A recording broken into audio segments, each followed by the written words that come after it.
आपण पाकिस्तान सोबतही जिंकल्याचीच भावना ठेवतोय, काय म्हणाल? खरं म्हणजे आजचा कार्यक्रम हा आध्यात्मिक कार्यक्रम आहे आणि स्वामी गोविंद देवगिरीजी महाराज यांच्या उपस्थितीमध्ये शुभ हस्ते निलेश महाराज झरेकर यांना स्वामी विवेकानंद पुरस्कार प्राप्त झाला आणि त्याला मला येण्याची संधी मिळाली. मी भाग्यवान आहे की अशा मोठ्या कार्यक्रमाला एक वारकरी संप्रदायामधून ज्यांनी 47,000 कैद्यांचं जीवन बदललं, परिवर्तन घडवलं आणि त्यांना सन्मान दाखवला, चांगली दिशा दाखवली, अशा वारकरी संप्रदायातल्या निलेश महाराजांना हा पुरस्कार मिळाला.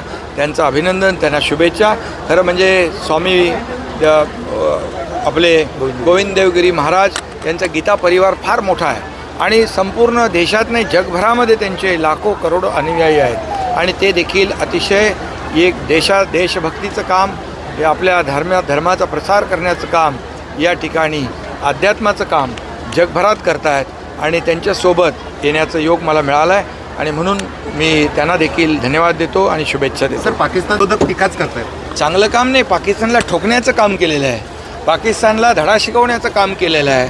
पाकिस्तानला आदरणीय प्रधानमंत्री मोदीजींनी सांगितले गोळी का उत्तर तोप गोले से देंगे आणि म्हणून गोळीचं उत्तर तोप गोळ्याने देणार, त्यांना जशाच तसा धडा शिकवणार. अशा प्रकारे या ठिकाणी भारतीय लष्कराने जे कर्तृत्व दाखवलेलं आहे सीमेवर, त्याच्या पाठीशी आदरणीय प्रधानमंत्री महोदय खंबीरपणे उभे राहिलेत आणि म्हणून ऑपरेशन सिंदूर सक्सेस झालेलं आहे, यशस्वी झालेलं आहे. देशवासियांच्या मनातली जी खतखत होती, चीड होती, बदल्याची भावना होती, ती आदरणीय प्रधानमंत्री महोदयाने पाकिस्तानला तोड उत्तर देऊन त्यांना धडा शिकवून या ठिकाणी देशवासियांचा मान सन्मान वाढवलेला आहे. सीमेवरच्या सैनिकांच्याबद्दल आम्हाला खूप अभिमान आहे आणि हे देशभक्त सीमेवर आपले सैनिक लढत आहेत म्हणून आपण इथं सुरक्षित आहेत आणि म्हणून त्यांचं मनोबल वाढलं पाहिजे आणि त्यांना शक्ती मिळाली पाहिजे आणि म्हणून सर्व जनतेच्या वतीने त्यांना देखील सीमेवर लढणाऱ्या सैनिकांना खूप शुभेच्छा देतो. देश विदेशातील प्रत्येक घडामोडींचे लाईव्ह अपडेट मिळवण्यासाठी आता साम टीव्हीच्या सर्व सोशल मीडिया प्लॅटफॉर्मला लाईक, फॉलो आणि सबस्क्राईब करा.